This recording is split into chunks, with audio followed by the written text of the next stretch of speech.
নদিয়ার রানাঘাট দক্ষিণ বিধানসভা উপনির্বাচনের দিন পায়রাডাঙ্গায় হিংসায় আক্রান্ত এবং নিজেদের ভোটাধিকার প্রয়োগ করতে না পারা একাধিক হিন্দু নাগরিকদের সঙ্গে সাক্ষাৎকার করলেন শুভেন্দু অধিকারী।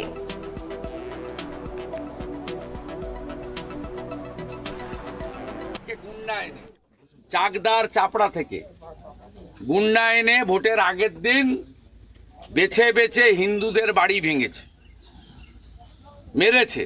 আর ভোটের দিন দুপুরবেলা 12টা থেকে ব্যাপক তাণ্ডব হয়েছে, উল্টে ভোটারদেরকে পুলিশ গ্রেপ্তার করেছে।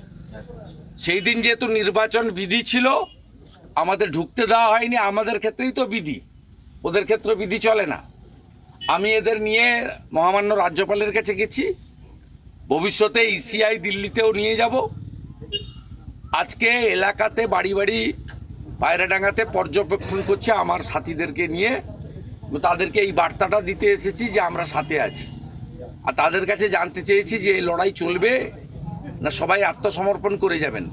এখানকার সকলে বলেছেন মৃত্যু একবার হবে, দুবার মৃত্যু হয় না।